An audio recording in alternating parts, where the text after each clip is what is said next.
আজকে আমি দেখাবো কিভাবে cPanel ওয়ার্ডপ্রেস ইনস্টল করতে হয়। তো আমি প্রথমে cPanel এ লগইন করছি। লগইন করার পর আমি ফাইল ম্যানেজারে যাব। ফাইল ম্যানেজারে দেখুন এখানে পাবলিক HTML আছে, আমি পাবলিক HTML এ ঢুকবো। তারপর এটা হচ্ছে আমার ডোমেইন নেম হচ্ছে foyazahmed.com। এখন যদি আমি এই মেইন ডিরেক্টরিতে আমার ওয়ার্ডপ্রেস ইনস্টল করি, তাহলে আমি যদি foyazahmed.com লিখে সার্চ করি তাহলে আমার ওয়ার্ডপ্রেস সাইটটি চলে আসবে। কিন্তু এখানে অলরেডি আমার একটি সাইট আছে, এই জন্য আমি একটি ফোল্ডার ক্রিয়েট করব। যদি আমি ফোল্ডারটা ক্রিয়েট করি তাহলে ডোমেইন নেমটা হবে foyazahmed.com/ আমি যে ফোল্ডারের নামটি দেব সেটি। সো আমি আপনাদেরকে দেখাচ্ছি। এখানে ফোল্ডারে ক্লিক করলাম, তারপর আমি আমার ফোল্ডারের নাম দিলাম ওয়ার্ডপ্রেস ডেমো দিলাম, তারপর ক্রিয়েট নিউ দিলাম। তো এই যে দেখুন ওয়ার্ডপ্রেস ডেমো চলে এসেছে ফোল্ডারটি, এটাতে ক্লিক করলাম। এখন এইটার ভিতরে আমি আমার ওয়ার্ডপ্রেস ইনস্টল করার জন্য আমাদেরকে ওয়ার্ডপ্রেস ডাউনলোড করতে হবে। সো আমরা ওয়ার্ডপ্রেসের ওয়েবসাইটে যাব। গুগলে ওয়ার্ডপ্রেস লিখে সার্চ করলে আমাদের চলে আসবে ডাউনলোডের লিঙ্ক। এই যে দেখুন ডাউনলোড ওয়ার্ডপ্রেস, আমরা wordpress.org এ গেলাম। এখান থেকে এই যে ডাউনলোড ওয়ার্ডপ্রেস আমরা ডাউনলোড করে নিব জিপ ফাইলটি। যেহেতু আমার অলরেডি ডাউনলোড করা আছে, সো আমি সরাসরি আপলোড করে দেখাচ্ছি। আমি এখান থেকে আপলোড অপশানে যাব, আমি সিলেক্ট ফাইল দিলাম। তারপর যেখানে আমার জিপ ফাইলটি সেভ আছে আমি ওই লিঙ্কটি দেখিয়ে দিব।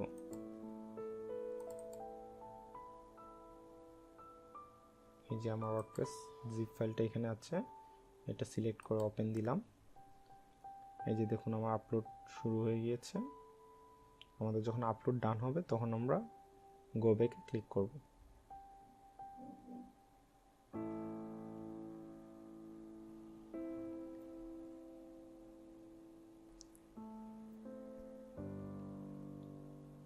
আমরা এখানে দেখতে পাচ্ছি আমাদের 100% হয়ে গিয়েছে। আমরা গো ব্যাকে ক্লিক করছি। এই যে দেখুন গ্রিন হয়ে গিয়েছে, আমাদের 100% ডান। এখন গো ব্যাকে ক্লিক করছি। এই যে দেখুন আমাদের ওয়ার্ডপ্রেস আপলোড হয়ে গেছে। এখন আমাদের এই জিপ ফাইলটাকে এক্সট্রাক্ট করতে হবে। এক্সট্রাক্ট করলাম, এক্সট্রাক্ট ডান। এখন যদি আমি রিলোড দেই তাহলে ফোল্ডারটি আমি আবার দেখতে পাওয়ার কথা। পাবলিক HTML ওয়ার্ডপ্রেস ডেমো, এই যে দেখুন আমার ফোল্ডারটি চলে আসছে। এখন এই ফোল্ডারের ভিতরে যে ফাইলগুলো আছে সেইটাকে আমার এইখানে এনে রাখতে হবে, কারণ আমি আমার সার্চ করব যখন, তখন foyazahmed.com/ওয়ার্ডপ্রেস ডেমো আসতে হবে। তার মানে ওয়ার্ডপ্রেস ডেমো ফোল্ডারের ভিতর সব ফাইলগুলো থাকতে হবে। আমি ওয়ার্ডপ্রেসে ঢুকলাম, ঢোকার পর সিলেক্ট অল দিব, দেওয়ার পর মুভ করব। মুভ করে এই যে দেখুন পাবলিক HTML/ওয়ার্ডপ্রেস ডেমোতে রাখবো। সো আমরা লাস্টের ওয়ার্ডপ্রেস ফোল্ডারটা কেটে দিচ্ছি। এখন মুভ ফাইল দিলাম। এখন যদি আমি আবার ব্যাকে যাই, ওয়ান লেভেল আপে যাই, তাহলে এই যে দেখুন আমি আবার দেখাচ্ছি আপনাদেরকে। এই যে আমার ওয়ার্ডপ্রেস ডেমোর ভিতরে ক্লিক করি, এই যে দেখুন আমার সব ওয়ার্ডপ্রেসের ভিতরে ওয়ার্ডপ্রেস ফোল্ডারের ভিতরে যে ফাইলগুলো ছিল, এই যে এখন ওয়ার্ডপ্রেস ফোল্ডারটা খালি, ওই ফাইলগুলো সব ওয়ার্ডপ্রেস ডেমোর ভিতরে চলে এসেছে। এই যে এইটা হচ্ছে পাবলিক HTML/ওয়ার্ডপ্রেস ডেমো। ডোমেইন নেম লিখে /ওয়ার্ডপ্রেস ডেমো আমরা যে ফোল্ডারের নাম দিয়েছিলাম, এই যে আমাদের ওয়ার্ডপ্রেস সেটআপ গাইড চলে আসছে। সো আমরা এটাকে ইংলিশ সিলেক্ট করার পর কন্টিনিউ দিব।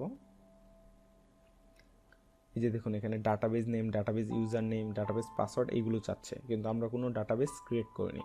এই জন্য আমাদেরকে cPanel এ যেয়ে আবার ডাটাবেস ক্রিয়েট করতে হবে। ডাটাবেস ক্রিয়েট করার জন্য আমরা cPanel এ গেলাম।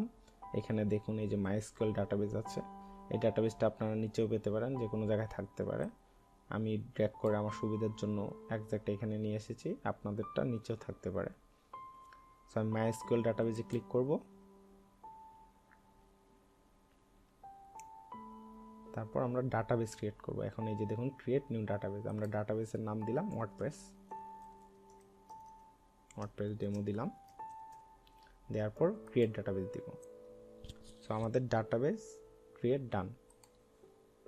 এখন আমাদেরকে ডাটাবেসে নিচে যদি স্ক্রল করি, এই যে দেখুন ডাটাবেসে MySQL ইউজার অ্যাড করতে হবে। ইউজারের জন্য আমরা সেম নাম দিচ্ছি, আমার সুবিধার জন্য আমি সেম নাম দিচ্ছি, আপনারা যে কোনো নাম দিতে পারেন। আমি ইউজার নেমে ওয়ার্ডপ্রেস ডেমো দিলাম, পাসওয়ার্ড দিয়ে দিচ্ছি একটি।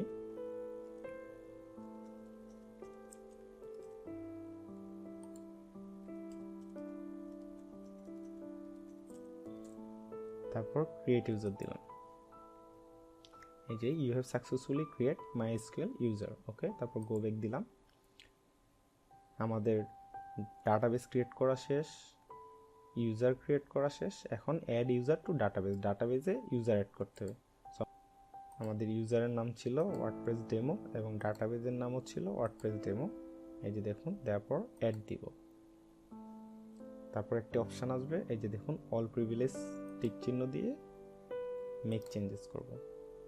এই যে দেখুন আমাদের চেঞ্জেস ডান। তো গো ব্যাক দিলাম। এখন আমি আবার যদি ওয়ার্ডপ্রেসের গাইডে যাই, এই যে দেখুন লেটস গো, এখানে ক্লিক করলাম। এখন আমাদের এই যে ডাটাবেস নেম ইউজার নেম আছে, আমি আমার ডাটাবেস নেমটি এখান থেকে নিয়ে আসছি, মাত্র যে ডাটাবেসটি ক্রিয়েট করলাম। ডাটাবেসের নাম ছিল এই পুরোটা আমার ডোমেন নেমের সাথে ওয়ার্ডপ্রেস ডেমো। কপি করে এখানে বসিয়ে দিচ্ছি ডাটাবেস নেম, আমার ইউজার নেমও সেম ছিল।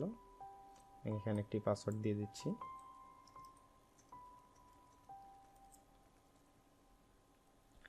ডাটাবেস হোস্ট আর টেবিল প্রিফিক্স যা ছিল তাই থাকবে। সাবমিট দিলাম। এখন আমি রান দ্য ইনস্টল ক্লিক করব। এখানে আমরা সাইট টাইটেল দিব। আমি আমার সাইট টাইটেল দিলাম ওয়ার্ডপ্রেস। তারপর ইউজার নেম মাত্র যেটি ছিল কপি করে রেখেছিলাম ওটি দিয়ে দিলাম, আর পাসওয়ার্ড দিব।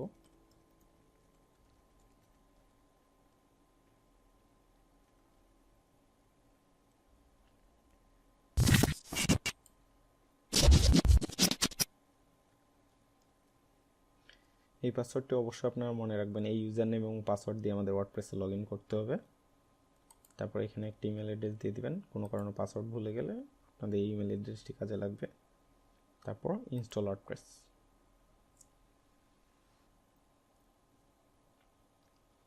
সাকসেস। এখন লগ ইনে ক্লিক করলাম।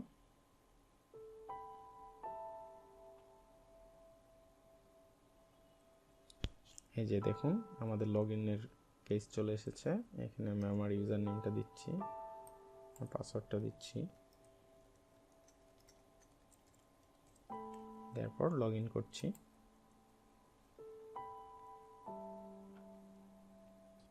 যে আমার ওয়ার্ডপ্রেসের ড্যাশবোর্ড চলে এসেছে।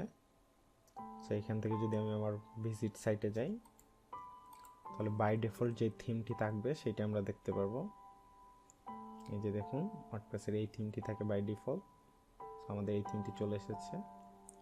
আমাদের ওয়ার্ডপ্রেস ইনস্টল করা ডান। এখন আমরা ড্যাশবোর্ড থেকে যে কোনো থিম, প্লাগইন এগুলো আপডেট করতে পারবো। আমরা অ্যাপিয়ারেন্স থেকে যদি থিমসে যাই এবং অ্যাড নিউতে ক্লিক করি,